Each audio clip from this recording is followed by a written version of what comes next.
counting you down to kickoff. This is College Football Saturday with Alex Kirry, Christian Esparza, and Alex Napoles on 97.5, the KSL Sports Zone.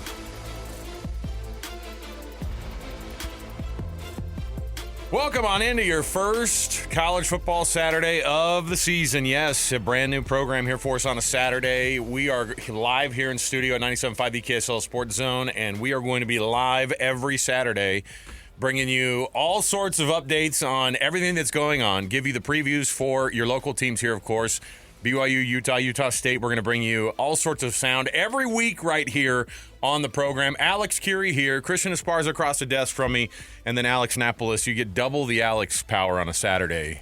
Fellas, you excited about this or what? I told Christian that we need to figure out a way to differentiate the Alexes because there's two of us now. Yeah, a lot of Alex. And that's just a lot of Alex. It's just too many Alexes. Look, I'm not opposed to nicknames. Let's keep it above board on a Saturday. Let's make sure that we keep it HR friendly. I'm all for it. Guess what we have up on the TV screen here in studio? An actual college football game. Not just that. They're in Ireland. They have the Iowa State and Kansas State purple, red, gold, everything being representative, of course, but the big color is green in Ireland, which, of course, the grass there on the football pitch is exciting. This is Big 12 football and your very first Saturday, your week 0 edition of this one. And so we are all season long going to be bringing you this program and previewing for you all day long every matchup that we have across the entire country. But, of course, we're going to be focusing on all the big ones here locally. Guys, this is in terms of college football seasons and the ones that have mattered, every year we try to convince ourselves that, oh, no, this year is going to be huge. But we've never seen the college football playoff at this level of intensity. We've never seen the Big 12 with a couple of teams now with a year at least under their belt. Utah, of course, their second year in the Big 12, hoping to improve off of last year.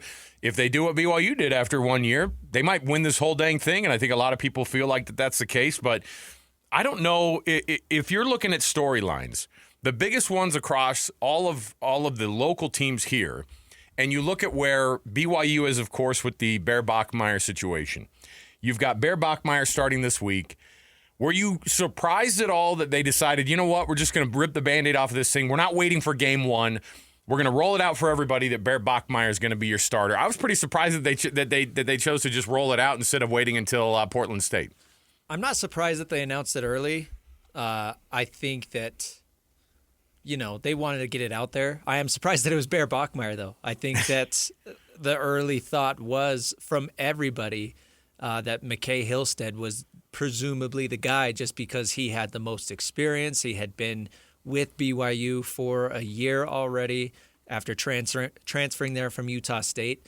But Bear Bachmeier, who came in after the spring camp window, he was barely here in Utah throughout the summer, and as a true freshman wins the job. First true freshman to ever start the season for BYU. So I think that was the big shock to me, was that it's going to be him.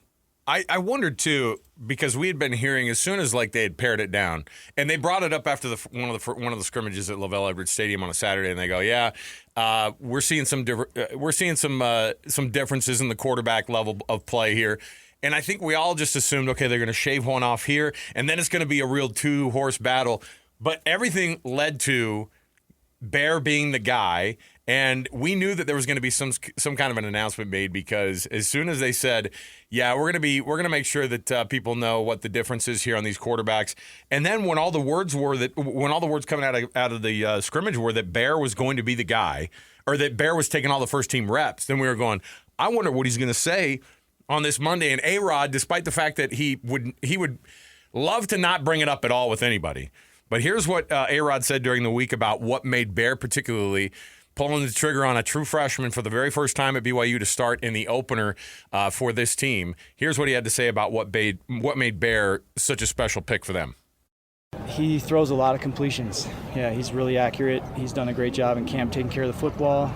Fewest interceptions of all the guys, and throws a really high completion percentage, and a lot of explosive plays. Threw a bunch of touchdown passes and just has done a good job leading our team.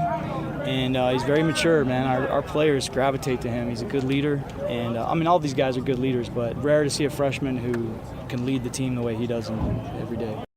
Do you look at this situation with them and they just go, how much of it did they have to weigh out? Like, yeah, but he's a true freshman. Even if he's the most, quote unquote, talented or electric or whatever, isn't there part of you that goes, I don't know, man, maybe still wait on it?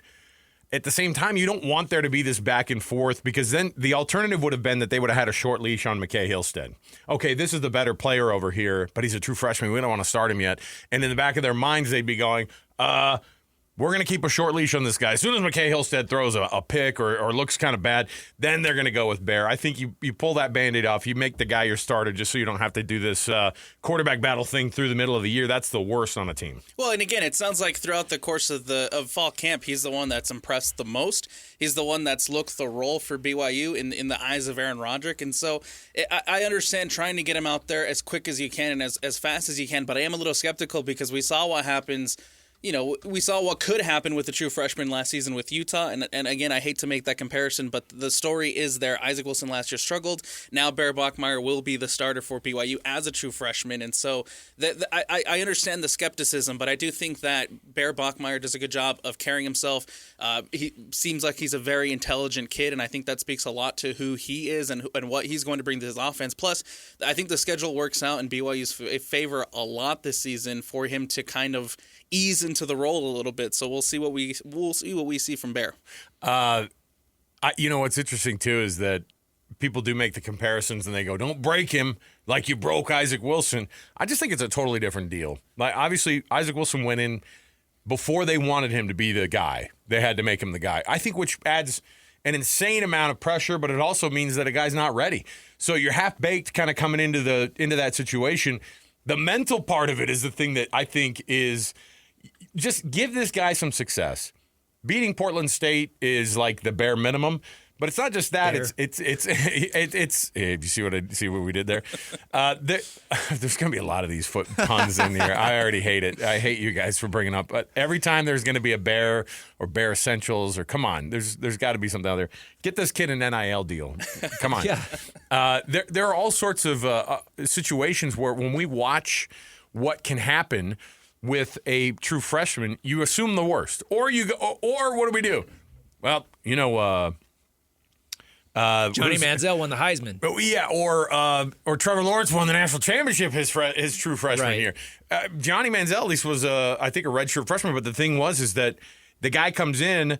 And Trevor Lawrence goes, well, you're either going to win the Heisman or a national championship, or you're going to throw 5 picks on your first game, and you're going to look like garbage, and then we're going to have to get you into the sports psychologist to make your brain right. And I think it's something actually a little bit more in between and a little bit more vanilla. This is a guy who, can he be an exceptional quarterback for BYU? Sure. Is it right out of the gates?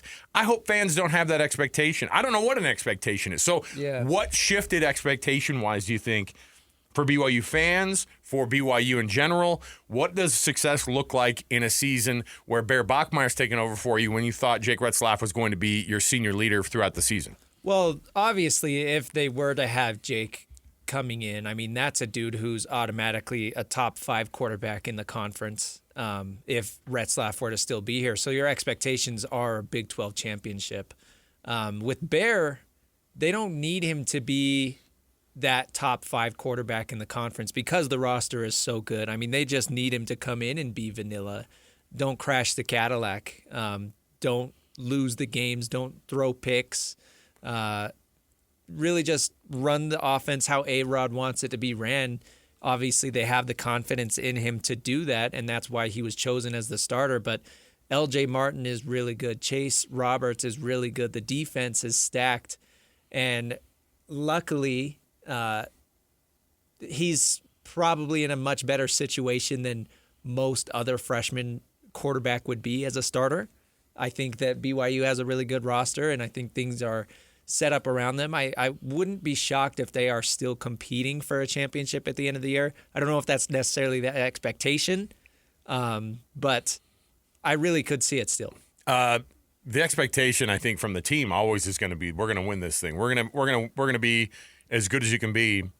But I wonder if if fans' unreasonable expectations are there, if people look and they go, no, they're supposed to still win 10, 11 games, I don't know if they can or can't. I mean, the reality is that the number one question that people ask me, I'm at the Davis game last night, and I think Davis ended up winning that game. I left early. What happened? Did you guys see any? No.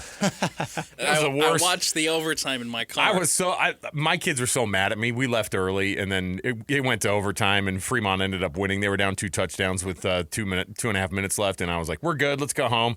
Terrible parenting. Awful job by me. But here's the reality of where we are with I think Bear Bachmeier, and this happens with anybody who's coming in.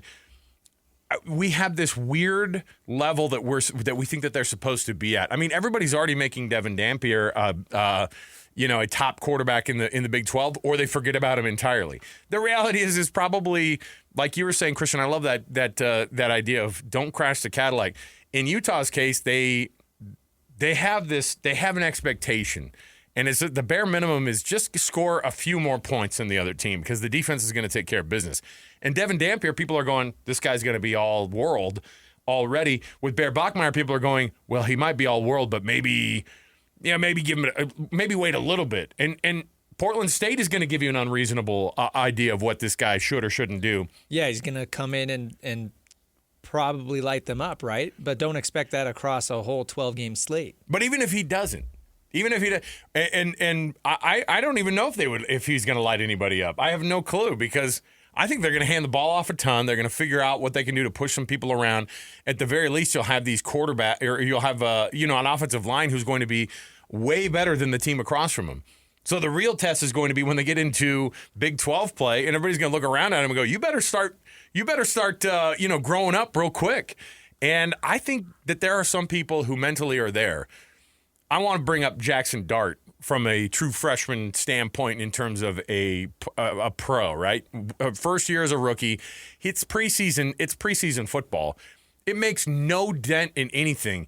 But that's the level of talent that he's playing against is, as a whole, the best that he's ever looked at, right? Even these backups in the NFL preseason games, and half of those guys, maybe they don't make the roster. It doesn't matter. This guy comes in there, and there's a totally different thing between the 2 years. Compared to that's not me dissing on Isaac Wilson saying he's not smart. What it is there's a mentality though. Think about what is going through a kid's mind, and some people they just absolutely gravitate toward that challenge. And I don't know what Bear Bachmeier's vibe is, but everybody, according to everyone, this is exactly what you're going to get with this guy is a guy who's mature, a guy who's smart, which by the way, again, bare minimum for college. Oh, gosh, Bear. I did it again. The absolute, floor is you better just be smart, and you better pick up the offense. I don't know what to make out of. Riley Nelson talked to us this week, Alex, on our program, and I was like, hey, man, A-Rod says this guy knows the entire playbook. He knows everything compared to what Jaron Hall knew or Zach Wilson. And so then you go, don't say those things if they're not true. And I think that the coaches, when they back it up and they go, he knows everything. But Riley Nelson said, yeah, what that really means is he knows the plays that he's going to be asked to do right now. And are those plays going to be different for his senior year versus the ones that he's doing right now, right out of the gates? Absolutely. What are you going to ask the guy to do? I think we in our heads have this guy who's an encyclopedia of football knowledge. The plays just pop up and it's like Minority Report. He's seeing it all live in person. But I don't think that's the case. I just hope that BYU fans can back off of the expectations a little bit because you don't know what you're going to get probably until about the third conference game. You'll have an idea of what this guy actually is and becomes, and he can progress throughout the year. And the anticipation is you have all these weapons. You hope that they don't get wasted, but that's the way college football happens. And if it were Jake Retzlaff getting hurt and Bear Bachmeier coming in, you could have also expected that too. If you're a football fan, this is how it works. Ask Utah fans. Well, and then going back to the comment that Roger made about the playbook, I think that it's up to Aaron Roderick and the coaching staff to set up and to allow Bear Bachmeier to set himself up in positions to succeed. And that's and you have to keep in mind that he is a true freshman as he's coming in, and just scheme up some plays, draw up some things to give Bear the confidence, especially in that first game, right? Build his confidence up and let him grow in the moment against Portland State. I think as far as expectation goes, I still think they can contend, but with the parity in this league and with everybody else around, BYU, everybody else also has a quarterback and everybody else has great teams. And so there's a lot of parity in this league. And I think while they're still contenders, I don't know if having the true freshman is going to be able to help them get over that line, but I still do believe that they'll be in the race. I'm curious to see what it is that truly made Bear Bachmeier win this job, right? We're hearing that he mastered the playbook, he threw a lot of completions, didn't make a lot of mistakes. Versus the other guy stunk. Right. So Maybe. what is it Bear Bachmeier really is a stud and really is a special player that came in, didn't even have the spring and was able to beat, a redshirt sophomore for the job? Or was he just the guy that wasn't the worst in the room, And so and like you're saying, it's going to take a few games to figure that out. But that's the thought that keeps coming back to me. Like, what was it that really made Bear win this job? Was he the best guy or was he just not the worst? By default is the worst way to win a gig. But at the same time, you won the gig. Well, and you're starting at BYU. And true freshman, if it were just like, hey, I guess this is the guy we're going to go with, you probably, if no one was really showing out, and I think you have to see that they did. There's no way that he wasn't just totally outperforming, not just expectations, but he probably was the guy who threw the fewest interceptions. And that's hard to know because during the observation time, you talked to Mitch Harper while we're asking about what happened during this. Well, he threw a pick during observation. It's like, well, what happened during the rest of practice? And it's not like it's live play every single time. Like you don't know what they're trying to accomplish during those periods, whether they're trying new things or whatever, but. Well, and one of the things that I noticed, and I brought this up to Christian, one of the things that I noticed is that every time we would talk to somebody who was at the observation periods, and every time we would talk to somebody who was watching BYU, is I feel like they always put an emphasis on showing the media Bear Bachmeier. It seems like Bear Bachmeier was always trying to be trotted up to the media to show that, hey, this is the guy, this is what we want to do. This is going to be our QB1, and we want to show you what he's capable of. And I think that, again, speaks volumes to Bear. I don't know if – okay, so the Bear point is made. He's the starting quarterback. It looks like he's going to start at quarterback now. And at least that part you don't have to worry about anymore. So now what's the next part? If you're BYU fans, what's the next part that you're worried about? Because QB play obviously is number one.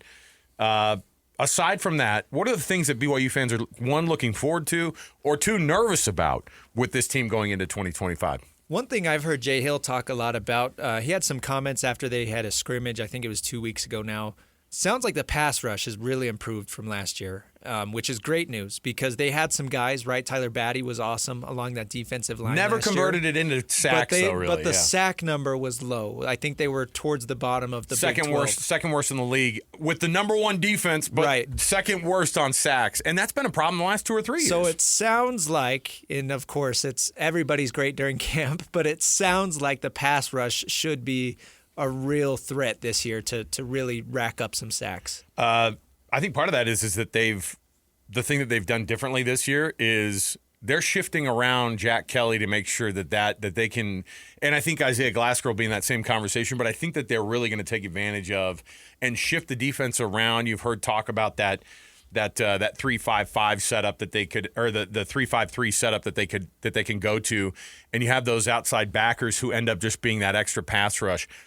You don't need to reinvent the wheel here because it was invented by Kyle Van Noy, which was be that outside linebacker who is actually more of a threat as an edge guy than anybody else on the field, even though he was 50, 60 pounds, lighter than the guys who are playing that traditional defensive end or the guys on the interior. They're not asking the interior guys to get all the sacks. They'll get them periodically, and I think it's good. I don't know what makes me nervous about the D-line is that it's thin at the depth situation. When you go John Nelson and Mangelson last year, and then you graduate those two guys, you upgrade with Keanu Tanavasa, but then everybody's like Justin Kirkland, and what do we know about him? He's hurt. He's standing around at practice and not getting the reps because he's hurt. And so you're already thin at this position that everybody's like, can't wait for this upgrade at the defensive line position. But I think the big upgrade is going to be, and Jay Hill is I think he's scheming for this. You're exactly right. They want to get more sacks. It's nice to have, because I think Batty ended up with 2.5 last year, 1.5. Which is crazy. And That's by a the dude way, that's in the NFL right now. He's pushing for an NFL roster spot. and he's as athletic as it comes, but the pass rush has not been BYU's strength in years. I mean, Bronson Kafusi, I have a recollection of that guy absolutely dominating. BYU has not put a guy into the backfield consistently in a decade. And that's a wild thing to consider because it's always been a very potent defense. I think that they're just going to scheme it up now to where they can do that. Now, here's the flip side of it. Because you're asking your linebackers to be these active pass defense dudes, and you think about how many turnovers that they created. I'd rather have an interception all day long than I would rather have than a sack. They had 22 picks last year. I think it was second in the country, or maybe even led the country in just interceptions. And you want, and obviously you can't get that without some pressure. And so the pass rush is a big time deal. We haven't mentioned a thing. I mean, you brought up L.J. Martin, and we talked about that run game. That's going to be the key to Bears' success, by the way, is if L.J. Martin can get going, if that O-line can be as good as they can be. And I'm just excited to see what a BYU running back who could come right out of the gate, because what has it been the last couple of years? You've had injuries to L.J. Martin. L.J. was not 100%, and then he gets hurt even in the SMU game. Sione Moa is a legit backup. I say backup, but I mean they're going to kind of do this 1-2 thing. But I do wonder if it's going to be a situation where they just go, look, LJ, we brought you in as a 4-star guy. You're going to be the guy. We have to hand the ball off to you 26 times a game. And I hope it turns into that. Sloppy game right now in Ireland, by the way. Do you see how much rain's coming down? Yeah, Shocker, it's raining in Ireland. But I will say, so far, 2.5 minutes into the game, you had already had a muffed punt. You'd already had Iowa State knocking on the door on like the 4-yard line. They throw a quick pitch. It goes straight off of the hands and the helmet of the defense.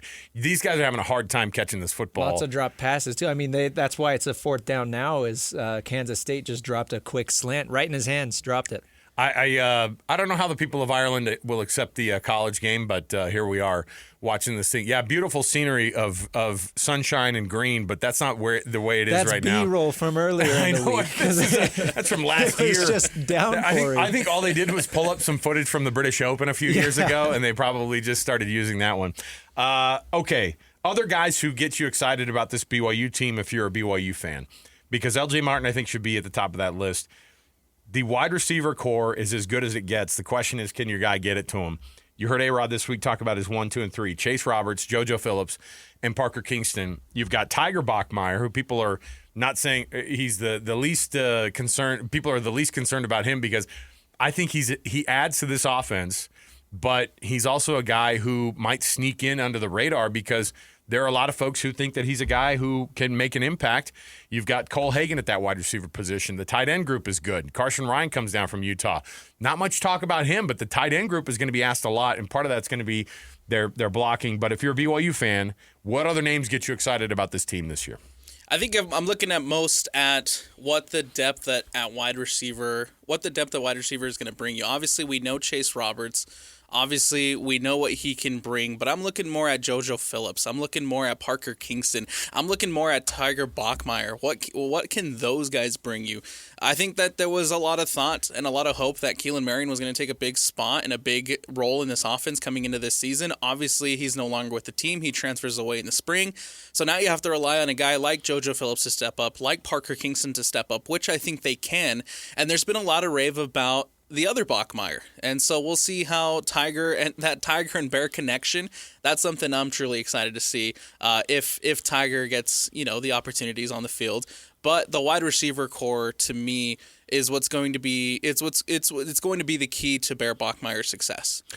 The Tiger Bear Connection, is that a kid's show on PBS? Yeah. The Tiger and Bear Connection. Come on. I'm excited for Chase. I think Chase has the potential to be first team all Big 12. Of course, that's going to be harder with the freshman quarterback throwing the rock around, but honestly, he is one of the most talented dudes in the Big 12 conference. Really showed it last year and has everything that you need in a truly alpha wide receiver one to come in and dominate. And as a quarterback, that's got to be your best friend, right? I mean, if there's somebody on this roster that I'm looking at right now and saying that they're going to be Big 12 All-American when it comes to the end of the season, I'm looking on the defensive side at Isaiah Glasker. I think Glasker is absolutely primed to have an incredible year for BYU. Dude's a baller, and he might be the best all-around athlete. It might end up being, in terms of an NFL guy, he might be the top of the list when it comes to guys who actually tick all the boxes for NFL scouts.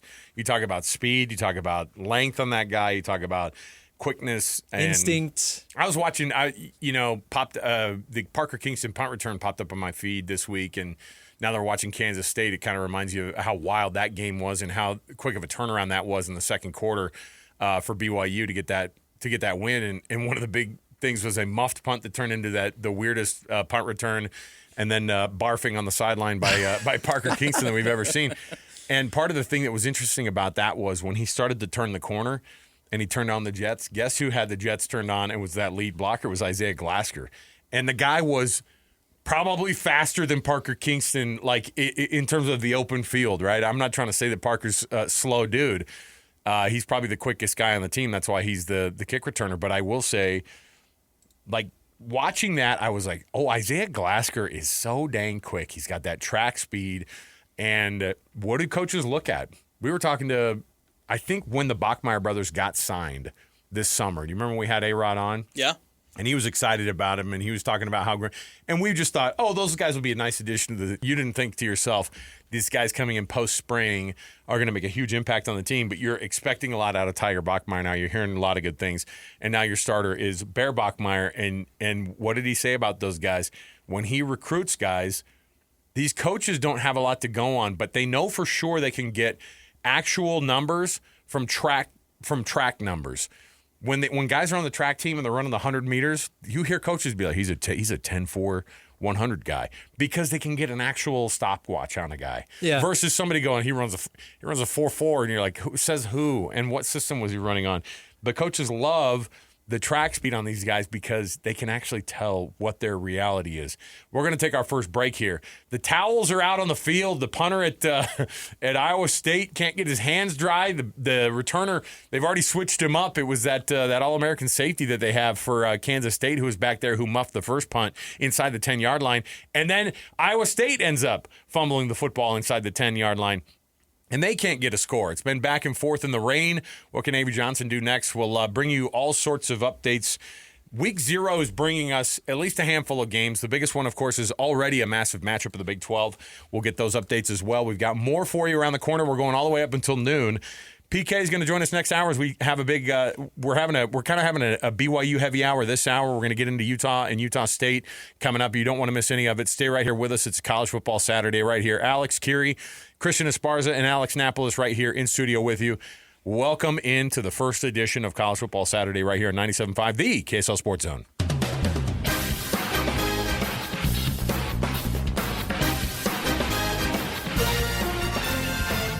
This is College Football Saturday on 97.5, the KSL Sports Zone. College Football Saturday, 97.5, the KSL Sports Zone. We got one game on right now. Kansas State, Iowa State in Ireland. Tied 0-0, 5 minutes left in the first quarter. Both teams struggling to get anything going in the rain. Rocco Becht, 1 of 3 for 6 yards. Avery Johnson, 1 of 2 for -3 yards. We have a muffed punt. We have a fumble. We've got multiple dropped passes. It is a disaster of a game so far to kick off the college football season in week 0. Coming up later, we've got Idaho State at UNLV. That game is at 2. Then at 4:30, we're going to have Fresno State at Kansas. At 5, we're going to have Sam Houston at Western Kentucky. And then at 5:30, we're going to have Stanford at Hawaii. Again, that is your week 0 slate. All right. Thanks for the update.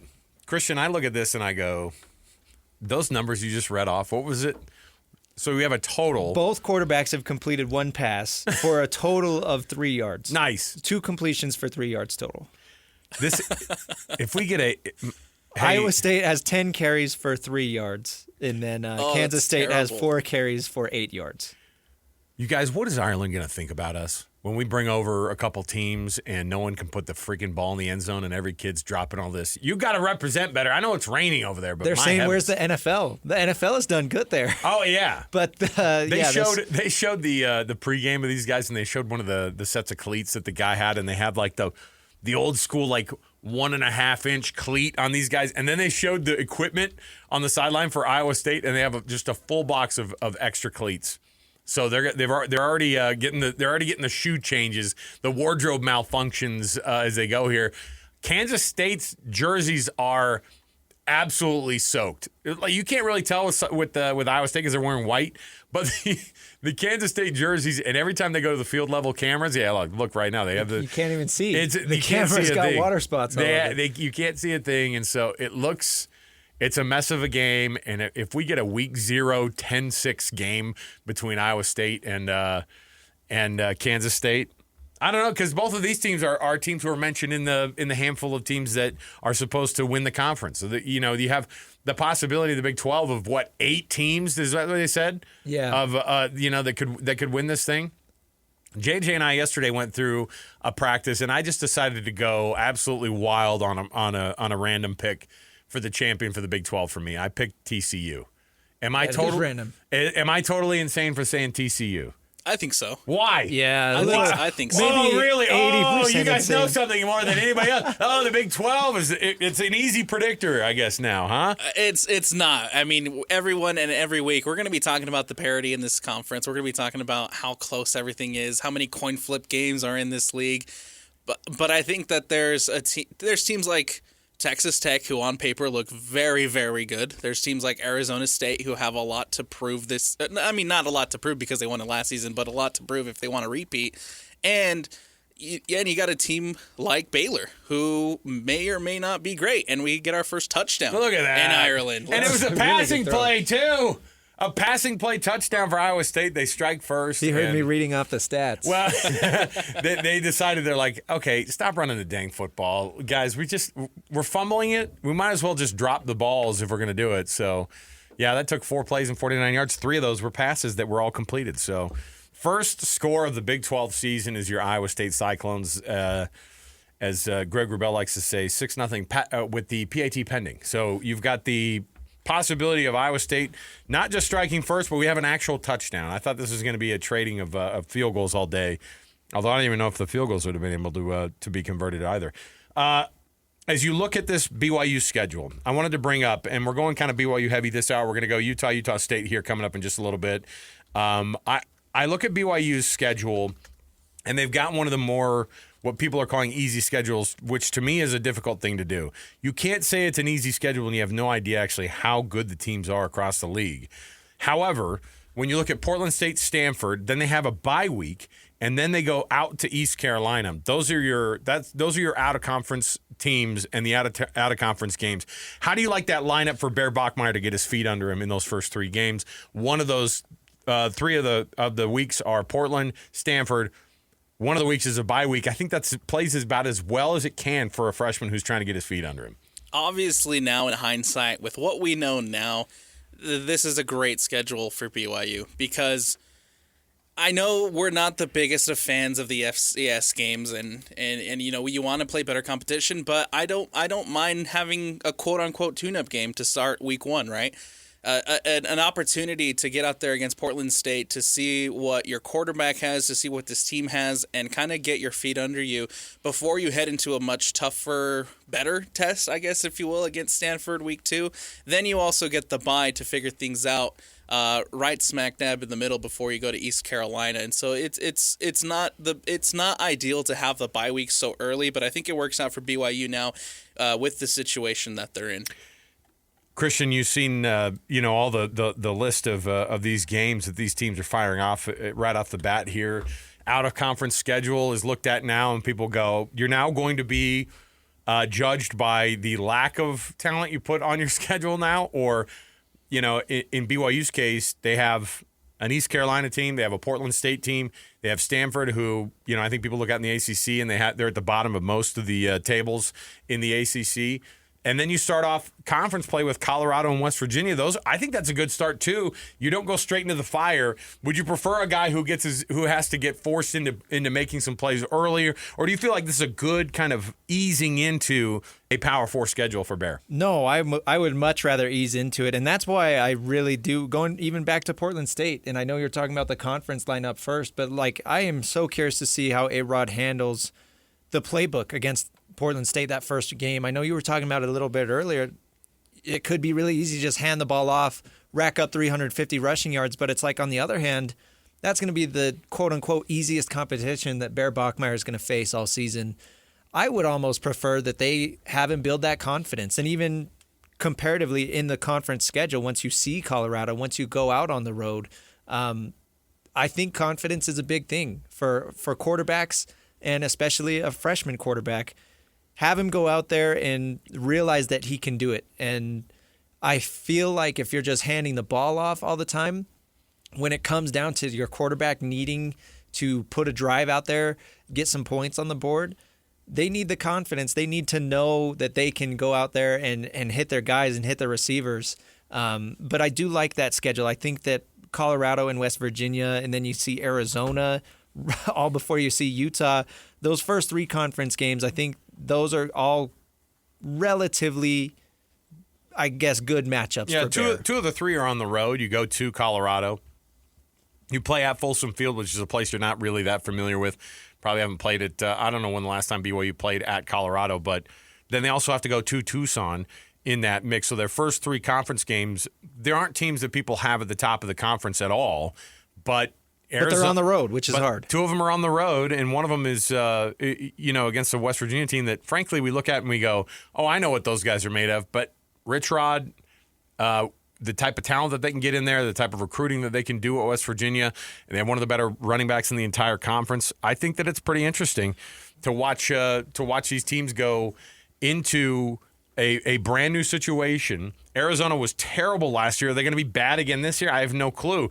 But you're already going to be 6 games in before you even get Utah. But that Saturday, October 18th matchup, then you have a 4-game stretch that could absolutely break a kid. And that's what you wonder about is how is he going to do taking on Utah, going to Iowa State, going to Texas Tech the game after that, and then taking on TCU. That BYU is looked at as having a pretty light schedule compared to the rest of the Big 12, but that stretch right there in the middle is no joke, and every one of those teams could lose 4 games in a row against that competition there in the middle of their conference schedule. That stretch is going to make or break you, honestly.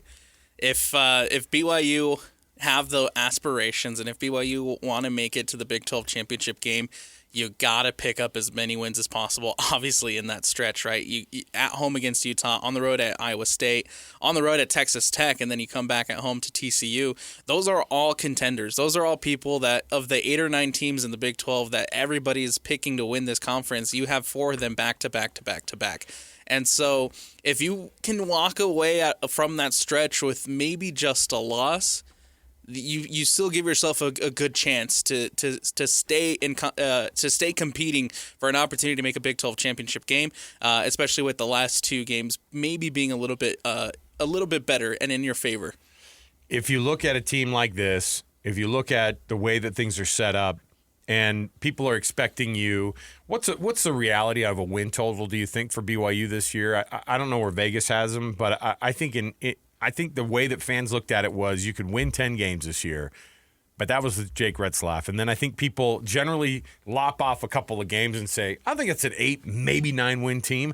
Is there a possibility that BYU falls really off and has a type of a season that they had their first year in the Big 12? Is that a possibility, or do you look at it and go, no, this team has too much talent, and they're going to be able to get through this thing? Looking at that Utah, Iowa State, Texas Tech, TCU stretch, that is so brutal. I would be shocked if they came out 2-2 from that stretch alone. If you're gonna be an 8 or 9 win team, you have to at least go 2-2. So I think their max wins, with what we know now, with the freshman at quarterback, not really knowing anything about Bear, I would say that 9 wins is probably their absolute max. I would expect maybe around 8. But if all goes well and he really is a stud, really is a superstar, maybe 10, but that's like assuming you are healthy all year. That's assuming that Bear Bachmeier is truly outstanding as a freshman quarterback.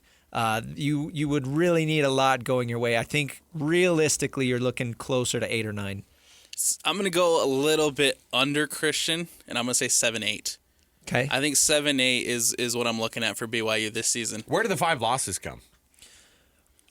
You're, like I said, probably getting at least 2 from that 4-game stretch. From that stretch right there. You might, honestly, I wouldn't overlook Cincinnati or West Virginia. I think both of those 2 teams could be dangerous, especially with, again, having to go to West Virginia and Cincinnati both. And then maybe I honestly think you might drop one of your first 3 games, whether that's Stanford or East Carolina. Not expecting it, but I wouldn't be surprised, I guess.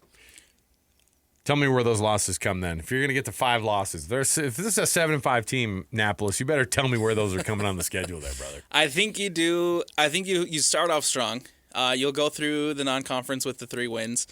You get a win in Colorado. You get a win against West Virginia. I'm going to say you lose in Tucson.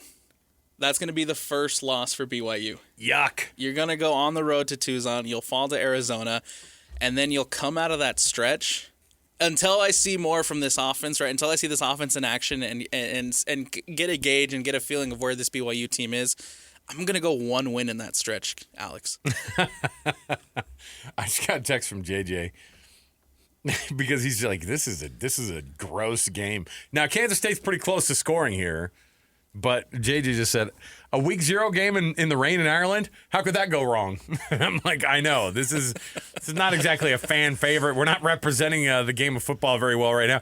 Avery Johnson just like lost his footing and slid forward about 9 feet in the water on the grass. You only get, but you know, like a slip and slide. It was a definite slip and slide. In the NFL, he would have had an 8-yard gain, but of course, because no one took him down, he just tripped up and then started sliding. But of course, where he hit was where he ended up going down. And yeah, you got yourself a week 0 situation that I think everybody's trying to get their feet under him. I'm looking forward to that Idaho State UNLV game. You're telling me it's at Allegiant Stadium. It's not up at the Holt Arena at Idaho State. I'm just kidding. Yeah, obviously that's a fun stadium. I played there in high school. You did up at Idaho State? Yeah, we had a game there. Before we wrap, I also want to mention Stanford. Obviously, BYU's week 2 opponent. They're playing today at Hawaii later in the afternoon at 5:30. So nice little preview there. Again, to see one of BYU's opponents. So 5:30 there. Alex, what you never said your win total projection. I'm going to go with 8. I'm going to go 8-4. Okay. And I think those 4 losses, I think 2 of them come in that stretch. I think it's going to be because I've already roped myself into saying TCU is going to be decent. Right, so you have to back it up. I think you're going to get 2 losses in there, and at least one of them is going to be to TCU. But I think that also they're going to drop a game that they have no business dropping. Right. And it could be – I don't hate the Arizona pick, although I don't think that it's necessarily going to be the case. I think that you lose on the road at Iowa State. You lose against Texas Tech maybe even. I mean, those 2 games, maybe you get Utah because you're at home, and maybe you steal one away from Iowa State on the road. But I think that going to Texas Tech, even though it's coming off of a bye, I think that they go a loss against Utah, a loss against Iowa State, a loss against Texas Tech, and then I think a loss against TCU. I think they steal one of those decent games away from them, but they're going to lose a dumb one somewhere because they tend to do that. East Carolina, maybe. Oof. Just because it's their first road game, I honestly wouldn't count that out. You never know. They've gone there and lost. They've gone there and lost before. The last time they were there at Dowdy-Ficklen Stadium in Greenville, North Carolina, they lost that football game. It is hard playing on the East Coast. It really is. So we will see. We got to take a break, though. Coming up next, we will talk a little Utah State, what's going on up in Logan with Bronco Mendenhall. We'll talk Aggies next. Stay with us. It's College Football Saturday, 97.5, the KSL Sports Zone.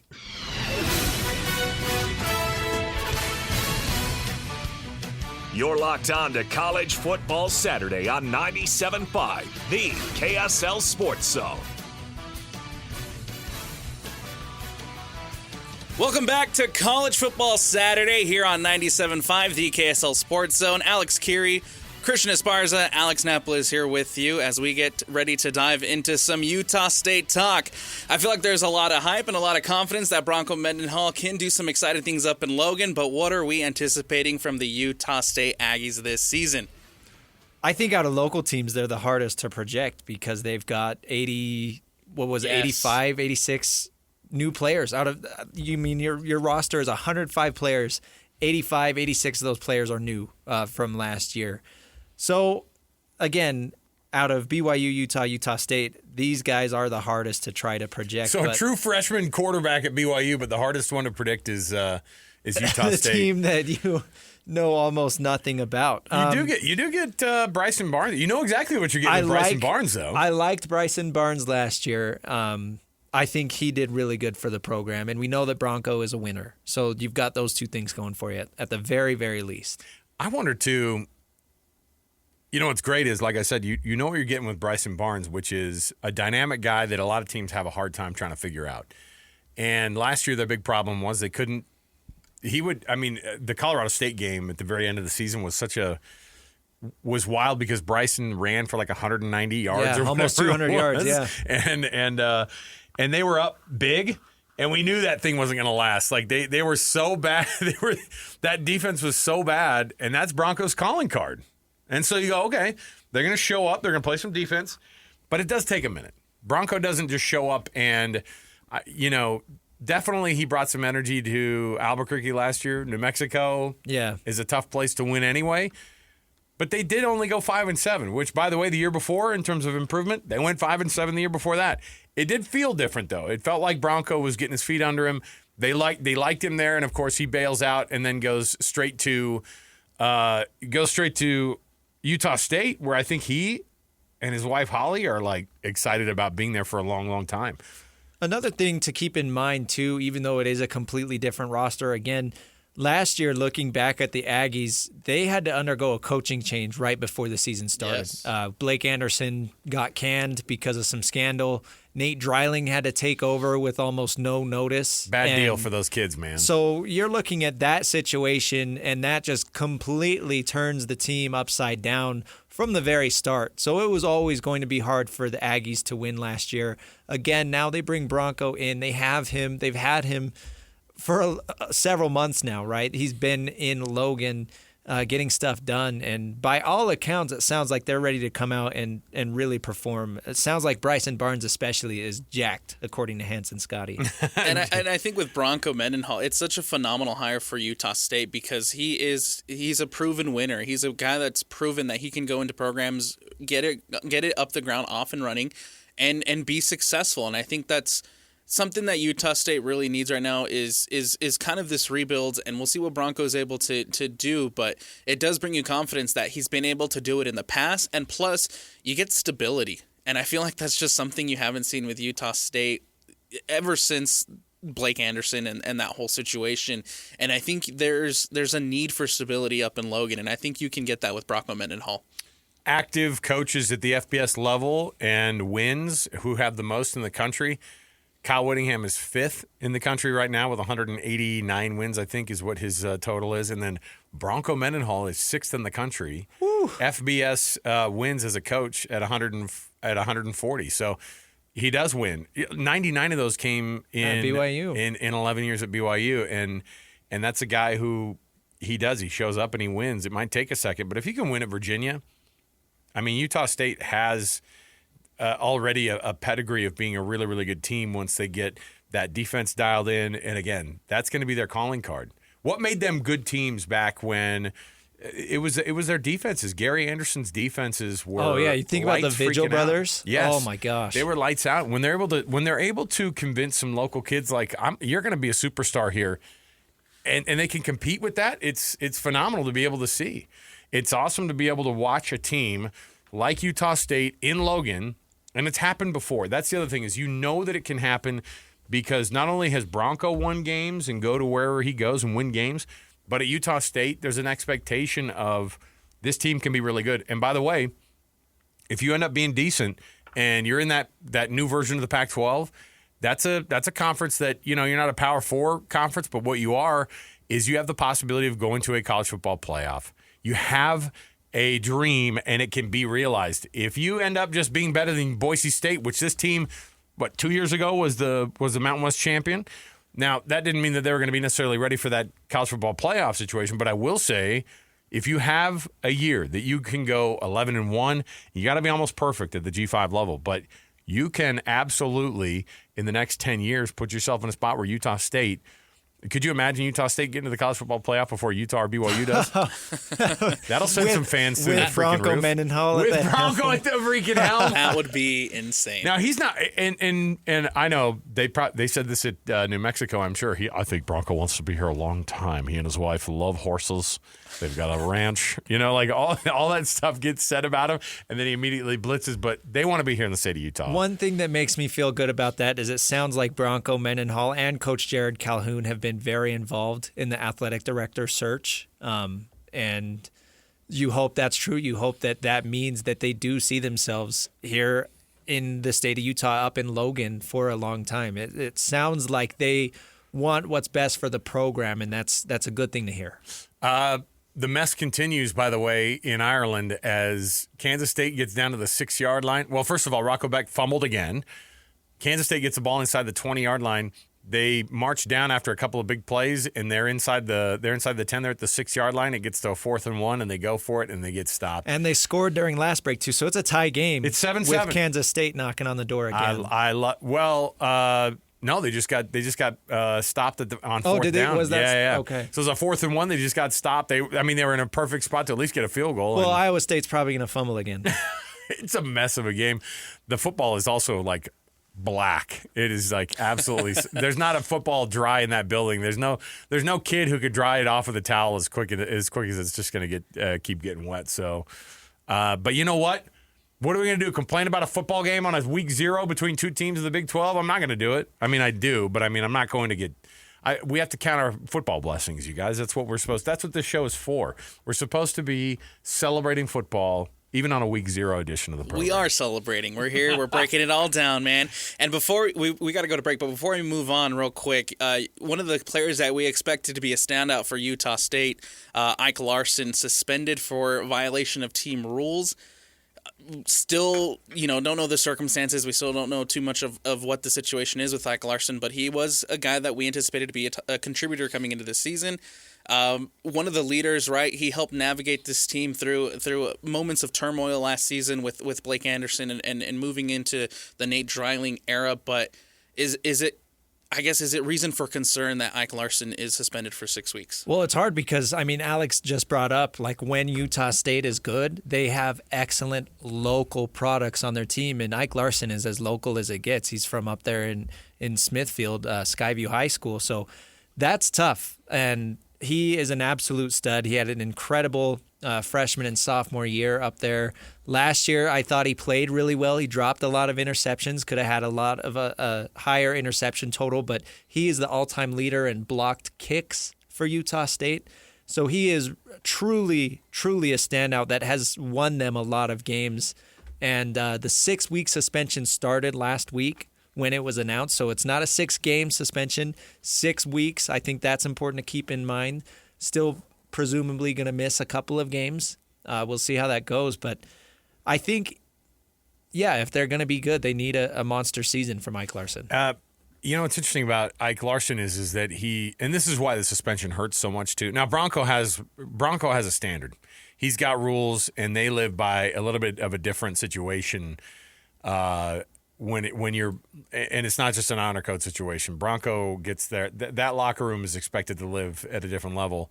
Whatever the circumstances were, it's a tough deal to watch because Ike Larson has stayed through NIL money hitting him in the face, people saying, hey, you need to go somewhere else. And he has said, I'm sticking around. And so when a guy has to end up losing or missing out on, maybe the first at least 3 games of if we added it up, what is that going to be then? The first 3 games of the season, first 2 to 3 games of the season? Yeah. It's a lot. I mean, for a guy who stuck around and decided to hang his shingle in Logan when he probably had greener pastures to go to, even during coaching changes and all that, it's hard to watch a guy have to miss games because of that too. So it's a bummer for them. But I think Utah State, who knows what they're going to look like this year? Again, Bryson Barnes is going to win some football games for you by himself, I think.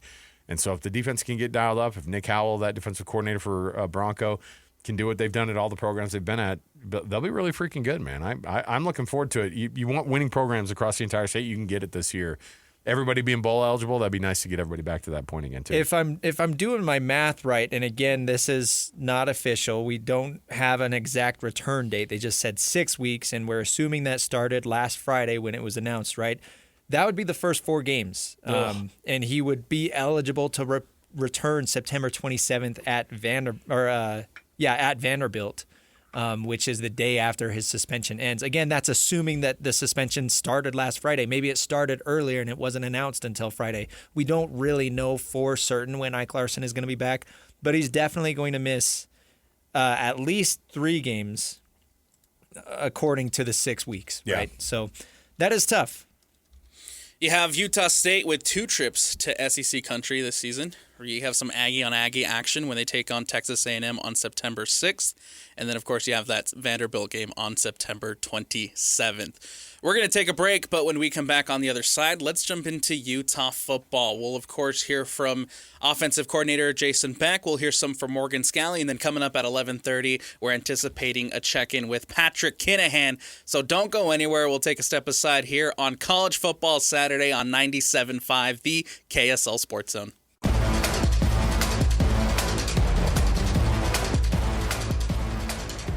Previewing all the action for the Utes, Cougars, and Aggies. This is College Football Saturday with Alex Kirry, Christian Esparza, and Alex Napoles on 97.5, the KSL Sports Zone. Welcome on in. It is College Football Saturday. Thanks for being with us on the program. Alex Kirry, Christian Esparza, Alex Napoles. We've got you covered here across the entire season of college football as we get you going.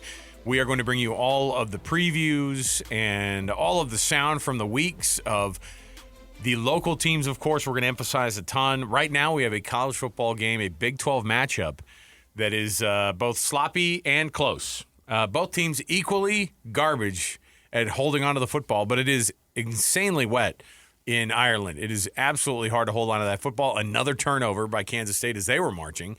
Everybody seems to be getting close to the end zone and then fumbling. So 7-7 into the second quarter, and you've got your first Big 12 matchup, your first real football game of the season, this one over in Ireland, and so good start to the year so far.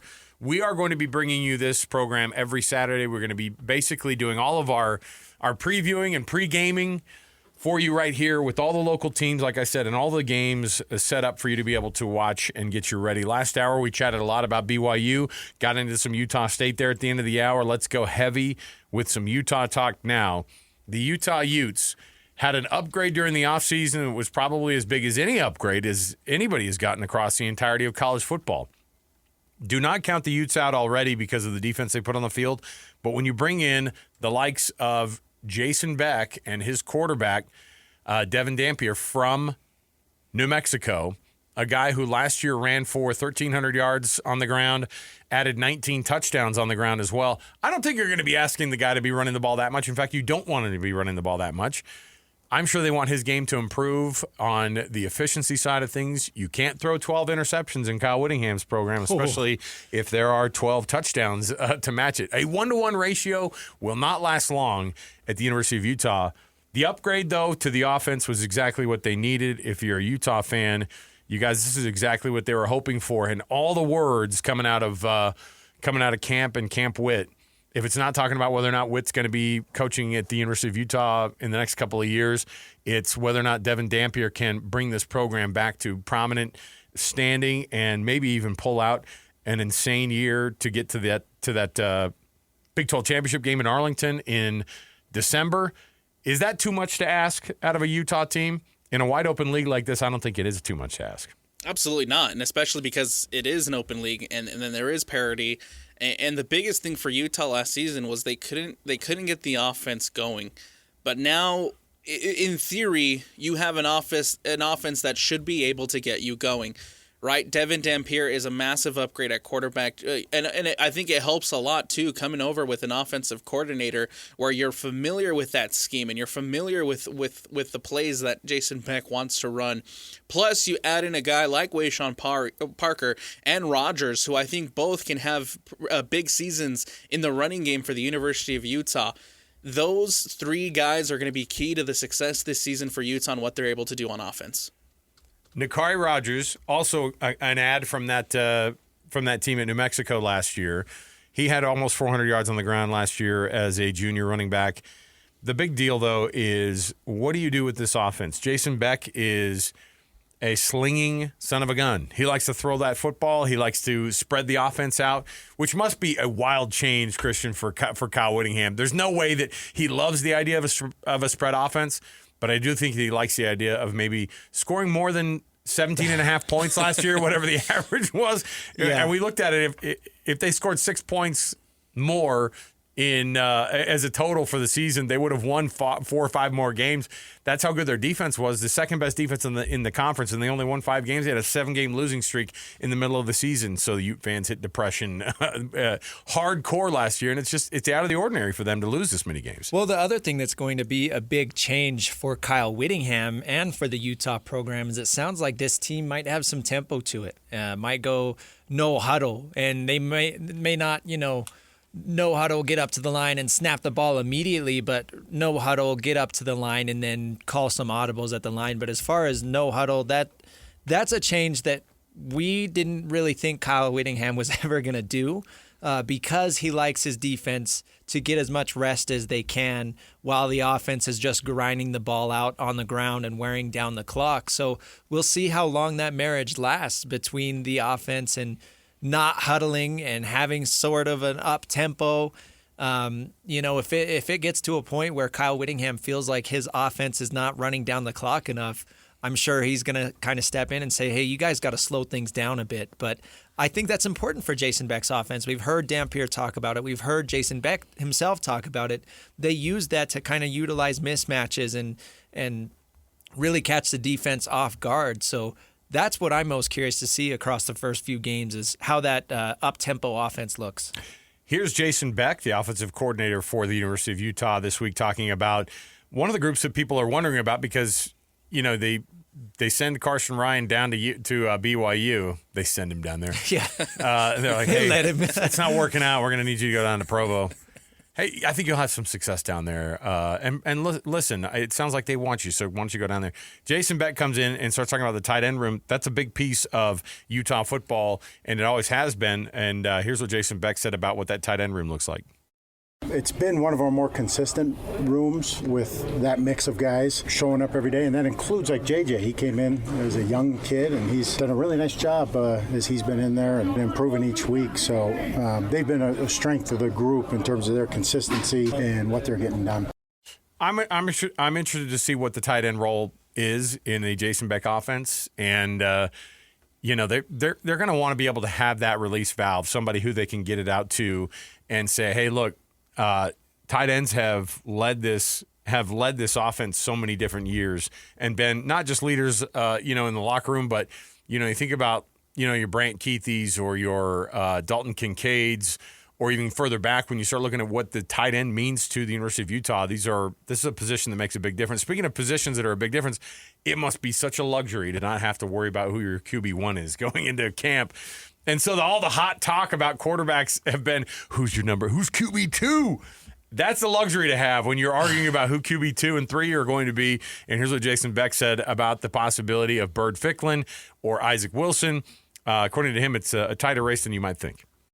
Well, you never know, but hopefully, we're healthy, we play well and all of that. But if something were to happen, Bird has done a nice job. He's come in here, he's made plays, and he's done a nice job. So if we needed to, he can fill in and help us play. So I kind of look at it like we have a 2A and a 2B versus a 2 and a 3. So Bird's kind of played himself where he's a 2B, and he could do things at a high level where if we needed to, we can call him and get that done.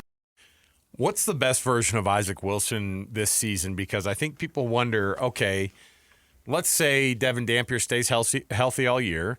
They don't ask Isaac Wilson to come in and do much. They're just saying, hey, get in there. You're the QB2. And I don't know if this is in poor taste, but does Isaac Wilson stay at Utah if he's not going to be the starter in the next couple of years? I think there's a possibility that he moves on if he's not going to be the starter in a couple years. But I think that there should be a plan in place. I'm sure that Jason Beck has already had conversations with Wilson about his future and about what that looks like. Because the thing to think about here, too, is Devon Dampier is still a junior. There is technically another year if he decides to not transfer and stay with Utah. And so Devon Dampier does technically still have another year. What does that look like for Isaac Wilson going into what would be essentially his senior year, unless he takes the red shirt this season, and we don't see Isaac Wilson too much this year? From I hope it goes well for this kid's standpoint, I want him to be redshirted. Absolutely. If Bird Ficklin if it is a QB2A and QB2B, as we've talked about before, I hope that they say, hey, Isaac, we do see something out of you. And if it's not this year, then if he could come in his redshirt junior year after you have... Well, he would be a redshirt sophomore next year. If he were to redshirt this year. But that's me presuming that Devon Dampier ends up staying 2 years and starts 2 years. Right. Okay. Then you say, let's go old school college football and ask a kid to stay at a program and not play for 2 full years? Like, that's a hard thing to ask in 2025. Well, and he did enter the portal last year. He did. And we don't know what the offers looked like. We don't know what the situation was, but he did ultimately decide to come back to Utah after they had decided on Jason Beck and Devon Dampier, right? I believe that was in place when Isaac Wilson chose to come back. So we know there is at least some sort of level of comfort, whether it was just not getting the offers that he thought he would get in the portal, or maybe he really did want to feel like he had an opportunity here. We don't know. But what we do know is Bird Ficklin and his skill set is more conducive to, I guess, Devon Dampier. And I kind of think of, you look at like the Baltimore Ravens had Lamar Jackson and Tyler Huntley. And Tyler Huntley fit in as a backup so well because he was able to do a lot of the same things that Lamar Jackson did. So you didn't really have to change your style of play that much. That's kind of what I'm thinking with Bird Ficklin there versus Isaac Wilson, who is mobile, but he's not a runner, right? So switching to Isaac Wilson as your backup, you would have to change up the offense quite a bit versus whether you have Dampier and Bird Ficklin. But the thing is they did say that Isaac Wilson is the true backup. And I know Jason Beck is calling them 2A and 2B, but Kyle Whittingham said himself that Isaac Wilson is the backup. Yeah. So they see something there. Otherwise, they would just say, no, we're going to redshirt him. And I think another interesting thing to point out, too, is when it comes to Bird Ficklin, is he is a true freshman. He is coming into this program. This is his first year here. He is a true freshman. They've got multiple 4-star guys at the backup position. And so you have, well, that's the thing, too. You have 2 underclassmen that are now your 2 and your 3, or your 2B or 2A and 2B. And so I think that's something interesting to keep an eye on as the season develops, right? And kind of as we head into the next couple of years, if both of those guys decide to stay with this program, I think that could be a fun competition where both of those guys push each other to be better, and that could shape up to be a fun QB battle. But in this day in college athletics, nothing's guaranteed. I wonder too if there's going to be a moment where, you know, it's hard to ask a guy to be healthy all season long, especially the amount that Devon Dampier likes to run the football. This is a different. I mean, the Big 12 is it's a killer. It's a killer, man. It's a big step up from the Mountain West level. It really, really is. You know, I keep thinking about Jackson Dart. How I don't know what they have to tell a young man to get down and slide and not get hit. And it's like, man, it worked at Corner Canyon, and Lane Kiffin's like, stop doing it. And he never stopped. He just kept going head first into guys. And now Brian Dable's going, stop freaking running the ball head first into these defenses. You're going to be in concussion protocol the rest of your life. And so he's like, oh, well, I think that with Devon Dampier, you've got to have a good mix of, I'm not asking you to come in and be a 1,000-yard rusher. We're going to have some design run plays. I think the best version of Devon Dampier, I think the best version in a Jason Beck offense is, 8 to 12 runs a game. Right. And 6 of those are designed, and the other 5 to 6 are the scrambles that you were running out of bounds, preferably not into a Gatorade drinking station. Too soon, Alex. Come on. Too soon. Yeah.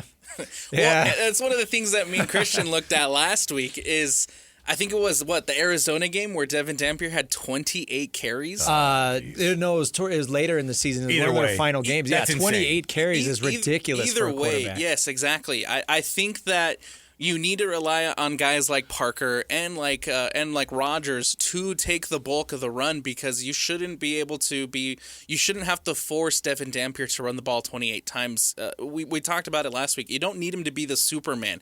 Right? Lean on your running backs, lean on your supporting cast. I'm not saying completely take the run game away from Devon Dampier's game because I think that's one of the things that makes him successful is his ability to be a dual threat quarterback, to be a true dual threat quarterback. That's one of the things that makes Devon Dampier so special. So you don't want to take it out completely, but you do need to limit it and rely on guys like Rodgers and Parkers to step up and take a bulk of that run game. Well, one thing that's nice is they do have the best offensive line that they've had in a long time. It is going to be one of the best in the conference, probably one of the best in the country. They've got excellent talent at the tackle positions. They've also got a guard that is really, really good. You're talking about 3 NFL guys on this offensive line. So that's going to make life easy for Devon Dampier as he makes that adjustment to the Big 12 that we're talking about. Then throw the football. Yeah, right? I mean, potentially. Throw the football. If you've got that protection, throw the dang football and have some confidence in that. You run the ball 28 times in a game, by the way.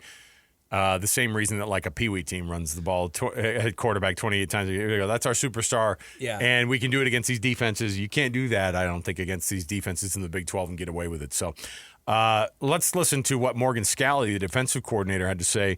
Because he's lending a couple of his biggest names over to the offensive side of the football. I don't know how much of it is gimmicky versus how much you're going to get out of these guys on the offensive side. But here's what Morgan Scalley said about a couple of his stars on defense playing with the offense sometimes. I'm so mad. So mad. No, just like Sione Vaki last year, you deal with it. And it's a good thing, as much as I'll give them crap, when they're on the offensive side of the ball and I'll talk crap to them. I also let them know how proud I am of them. And listen, if you can wherever you can add value, you can help the team win, more power to you. Sione Vaki, that was 2 years ago, Coach. No, yeah, we're saying that that's how bad last year was. Is they're all just erasing it from their memories. Gone. Completely last year never minds. happened. It's like when Stanford and Cal get together and they go, no, that game actually didn't ever count on the record books. Yeah, we're gonna pretend like that never happened. Yeah, so Morgan Scalley.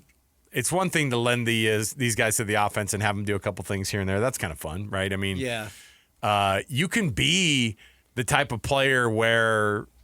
Who's the dude last year? I can see his face. Former BYU basketball player, then turned Caleb Lohner touched the ball 5 times last year. 4 of them were touchdowns, and he went to the NFL. Is it quote unquote invite. Gimmicky, or do they have actually big roles in this offense? And I guess that's the big question. Is we don't know. Big role versus. I mean, the number one thing. If you're both of these guys play a huge part in the defense, right? And so it's an important deal for these guys to get down and to figure out, okay, this is what I do. Gimmicky in the sense, not because it's because it's fake. I think because it's just gadget players, Yeah, it's special situations. It's, look who's in the game. Yeah. And you do it to mix up the tempo a little bit. Just don't lean on those guys to be your dudes. No, please. You need them on defense. And that's when this was first kind of announced and brought to light. My biggest worry was, Landry Barton has been dealing with injuries the past 2 years. And I would much rather play both ways, please. Right. No, let's get him you. more reps. Like that, I would much rather him be 100% on defense than 80% on defense and scoring a couple touchdowns. Sione Vaki it's an okay comparison, but the reality is that Landry Barton as a pro is going to be he's going to be a linebacker in the NFL.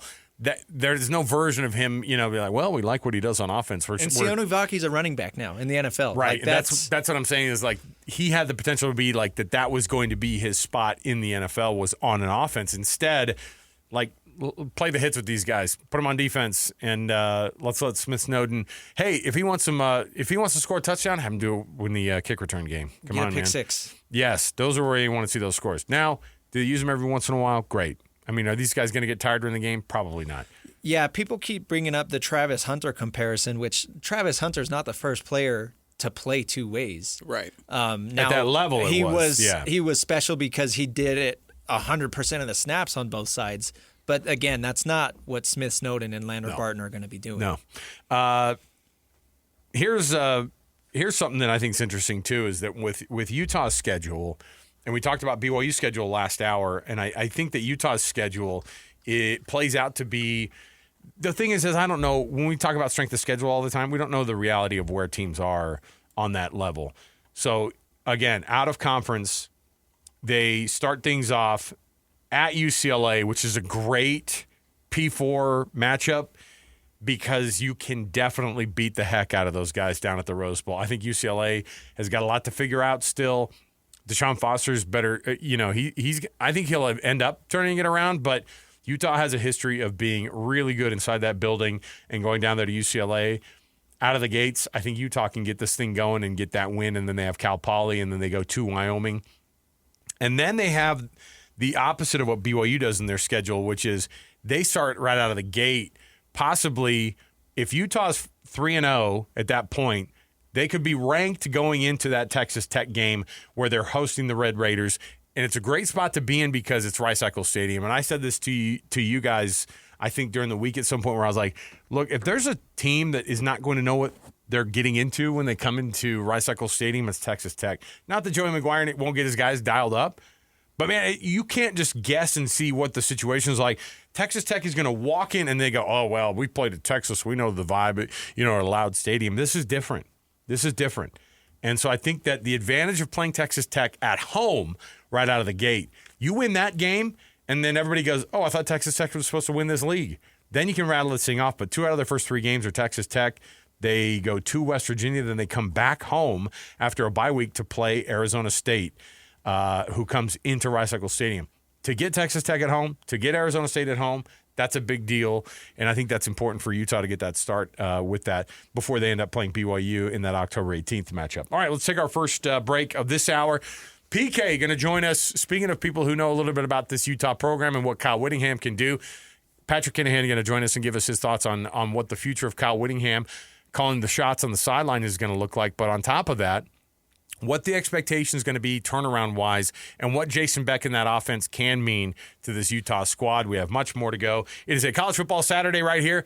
7-7 right now, still in Ireland between the Kansas State Wildcats and the Iowa State Cyclones. 7-7 with 2 minutes left in the second quarter, so just before the half, and it's been nothing doing on either side of the football. A couple of drives have ended in touchdowns for these teams, but the majority of this game has been sloppy. It's very wet there. Lots of turnovers. We'll come right back. We have more to go right around the corner. Stay with us on a College Football Saturday, 97.5, the KSL Sports Zone.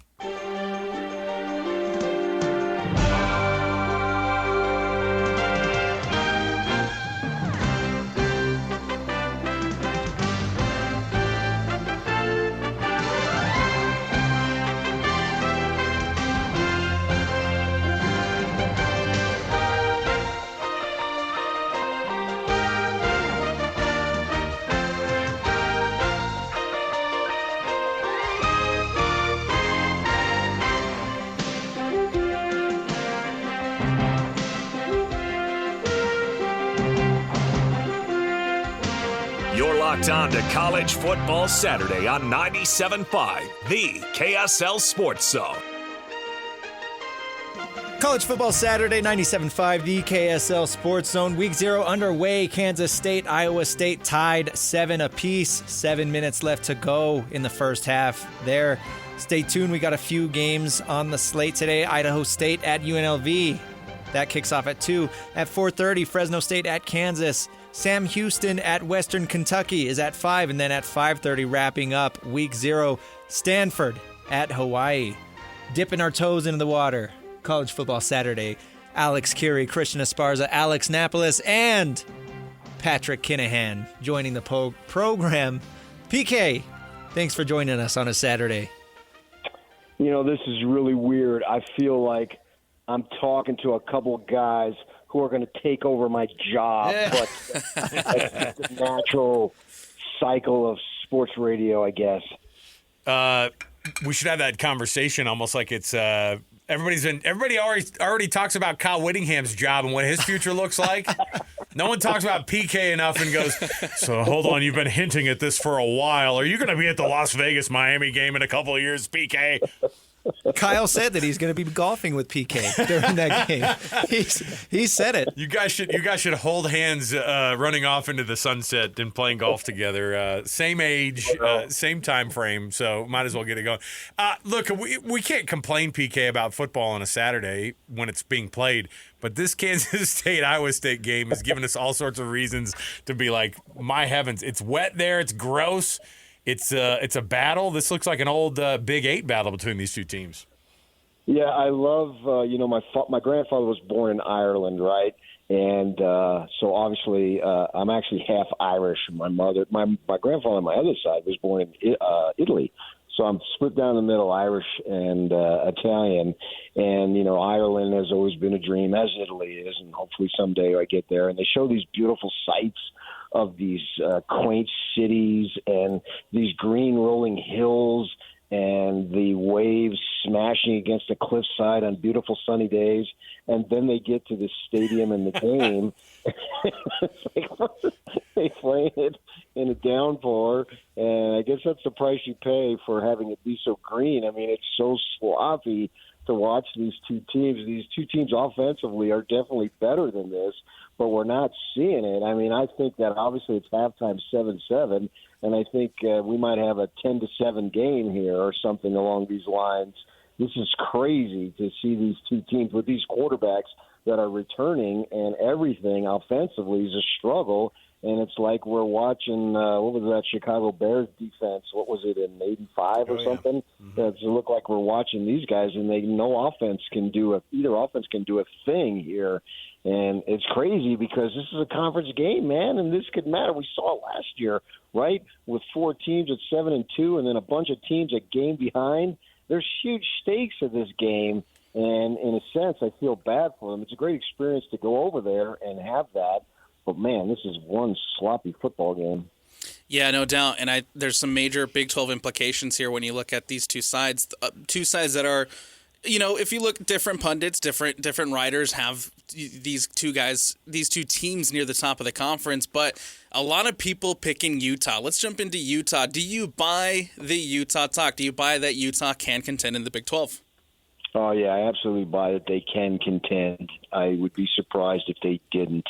Obviously the injuries derailed them. You look at what they've got back and what they brought in, most especially, that's the key here. And this program this year would be in a little bit of a malaise if it wasn't for the transfer portal, right? But because they have the transfer portal, they bring in a dynamic quarterback. I would actually like to see him play in a game like today where he's such an electric runner to see what he can do. So I don't know how it's going to be able to throw the ball consistently. That remains to be seen. If they can do that, if they can get any form of a passing game that gets up to about 200 yards a game, most definitely they should be in contention because, a Kyle Whittingham team, their staples that we've seen literally for 20 years is the solid defense and the ability to run the ball.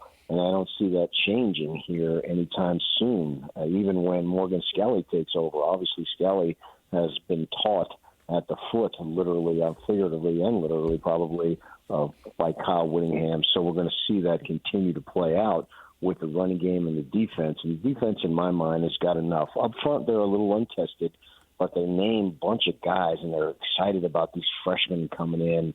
And if they're excited, I think there's reason for the fan base to be excited. And you've got some staples in the defensive secondary and the linebacking core. They've had some really good linebackers of late. And I think they're going to have at least another couple, probably 3, maybe even 4 this year to be able to hold their own defensively. So absolutely, I expect them to be in contention. What's the best version of Devon Dampier, do you think, so that obviously they don't – we were just talking about one of the games last year we ran 28 times. I would think that Kyle Whittingham would want to limit those those types of games because I don't think they're going to ask the guy to come in and run for 1,000 yards, but obviously he's got that talent to be able to make people miss. And These are Big 12 defenses, though, and I think things change up a little bit. So what's the best version of getting a balance of a guy who can? Do you have a bunch of dialed-up plays that you want him to run the ball on, or is it like, hey, use your feet sparingly and do it when that field opens up and be smart about it and run out of bounds? Yeah, I think there's a couple of things that come to mind to that question, Alex. I think in certain situations they're going to have him run. You need a first down, and he is your best option at that point in time, depending on where the field is, depending on field position and how late it is in the game, and maybe some defenses are tired because he can do that. And, yeah, I would shudder to think that, man, if he ran the ball 28 times in a conference game, we better have a bye the next week after that, because that is a lot of carries, obviously. But when he does run, look for the big play, because if he can get out there in space, and I think we've all seen him play. Because of my relationship with Bronco Mendenhall, which goes back 20-plus years as a beat writer when he got the job. I was working for the Tribune when he was elevated to the head coach, and I was there, day in and day out. The access has changed so dramatically for beat writers from the time that I was doing it. Every practice was open, and you could sit there and talk to them basically every day. Now it's not even close to that. We will have Bronco Mendenhall on our show. I think it's beginning next week, every Tuesday at 7:30. So we're looking forward to that. And with that in mind, I watched a bunch of New Mexico games last year because I want to see what Bronco was able to do. And Devon Dampier just jumps out at the screen when you watch him, like, wow, this kid is an electric athlete. And so use him in situations where he can display that incredible athleticism. And then also when you need to get a first down, I think those are the two things that I think that we'll be able to see him do and have a fair amount of success. And then it boils down to the passing game. 12 touchdowns, 12 interceptions just simply isn't good enough in this league. PK, what do you think the marriage is going to be like between Kyle Whittingham, who likes to control the clock and really wear down the opposing defense while keeping his defense fresh, and Jason Beck, who has come in and said that they're going to run a little more up-tempo and no huddle? How do you think that relationship is going to go? That's an interesting question. That's an excellent question. And I'm telling you guys, you're after my job, man. That's a great question right there. I'm getting nervous. Hopefully that the powers that be at Bonneville are tending to their gardens right now and not listening, or else I may be out of a job sooner than I think. It reminds me of when coaches get hired. And essentially this is John Beck, but it's Jason Beck. From the coordinator standpoint, they got all these lofty goals, depending on what sport it is. Basketball, oh man, we're gonna defend 94 feet. We're gonna have a wide open offense. We're gonna attack the basket. There's certain checkpoints, and that every coach seems to say, and we're gonna make our fan base proud. Blah blah blah. We're gonna do it the right way. We've all heard that stuff, right? And I think that Jason Beck's the same type of thing here with this new job. We're gonna be wide open. We're gonna do some stuff that hasn't been done. Okay, that sounds good. But when you get in a tight game deep in the fourth quarter, it's about ball control and controlling the clock, time and score type things. So I have my doubts because, as I just said, we've seen the staples of Kyle Whittingham's program for 20 years. And this time here in the 21st year, it's going to be different, wildly different. I'm just looking for it to be good.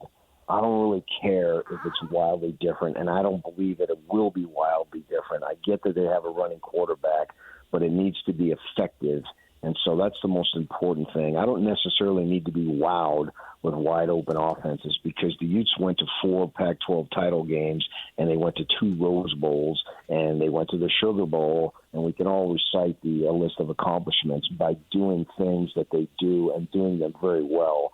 So I wouldn't expect a complete and total overhaul because that's just not what the program is about. I do expect some differences. You would be foolish not to take advantage of Dampier's legs. That's why he is where he is, right? And the thing that I've been really impressed with him, guys, this guy's a tremendous leader. He's got people rallying around him. I've been be able to compare him to a Brian Johnson that way. And you guys, a couple of you guys are probably so young, may not remember Brian Johnson. But Brian Johnson, he was as good a leader as any college quarterback I've been around. And he had the ability, particularly when times were tough and it was the game on the line. Okay, here's what we're going to do, guys. And people just believed in him. And that's why we saw him ascend to such a high level at the NFL at such a young age. And because he had that leadership abilities and the charisma that Devon Dampier has, I think it's been infectious. And I've talked to guys on the staff and all that, and they tell me that. And I've been able to see it myself, and they see it in limited doses. I mean, we literally, in these days, I literally haven't seen him take one snap for the University of Utah because they don't allow you in. And so you really don't know for sure. But I've been impressed with his leadership ability and then what I've been able to glean from the coaches and the players and that type of thing. They say that this kid is charismatic. So it's going to be really interesting. And the great thing about it, man, is they got at least on paper a decent opponent in game one, not a lower-level division team. Looking at things on the defensive side of the ball now, one of the bigger storylines to come out of fall camp was this talk about Smith Snowden and Lander Barton playing both ways. Should we take that super seriously? How much are we really expecting them to play both ways? Or is it just kind of you're going to come in special packages and maybe use that athleticism to try to get some scores? Well, I'm going to say, guys, Travis Hunter is going to be impressed with Lander Barton's ability to play both ways. About that. He lives in the area here. My wife had him in junior high several years ago, so I've heard about him that. And I told this story, Alex knows about it, when we had him on, that my wife was a PE teacher, and every time she had a new unit to introduce into the PE class, she'd always have him demonstrate because he was so athletic and so skilled. He played high school basketball. I saw him get teed up maybe once or twice, which, I like that. I like the passion. But I saw him play high school football probably, 25, 30 games, and the kid can do it. There's no doubt about it. If you need him to do some things that fit his body size, he can do it. So I'm interested to see because we don't get to see the practices, right? So we don't know how many times they've been using him. But I can tell you he certainly has the skill. And in high school, and he's a little bigger now, obviously, because he's 4 years older and put on weight, as most kids do in high school, or from high school to college, and especially in football where they're designed to do that. But they put him out wide, too. He wasn't just a tight end, blocking tight end. He could get out wide. He's got good moves, good hands, that type of thing. So he's very athletic. And if they want to use him to that degree, I could see it. I wouldn't think that it would be a lot because, Travis Hunter, when he's playing wide receiver and the ball is being run to the other side, what's he doing? He's jogging 5 feet or something, 5 yards, right? And doesn't really have to have contact. Well, as a linebacker, you're getting contact a lot. And Lander Barton has had some injury issues here at Utah, and hopefully that's not the case. So I would imagine it would be spot duty, but he can be effective. I have no doubt about that. PK, thank you for taking some time to join us on your Saturday. We're looking forward to checking in with you multiple times throughout the season. All right, guys. Yeah, I'm excited for your new show, and I'm sure it's going to be a hit. We found out about it the other night, and I will be looking to pump it up during DJ and PK during the regular hours that are in the week. Thanks, PK. We appreciate it. Thank you, PK. See you guys. There he is. That is Patrick Kinahan. As he mentioned, you can hear him Monday through Friday here on the KSL Sports Zone, 6 to 10. We got to take a break. Coming up next on the other side, we're going to continue to talk a little bit more about Utah's schedule. We were kind of discussing some things throughout the break, and then we will hit on this Kansas State-Iowa State game and some more college football action. Stick with us. It's College Football Saturday here on 97.5, the KSL Sports Zone.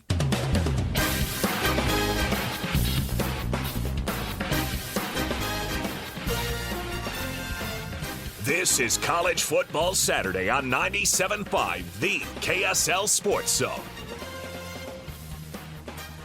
Welcome back in for the final segment of the day here on College Football Saturday, 97.5, the KSL Sports Zone. Alex Kirry, Christian Esparza, I'm Alex Napoles.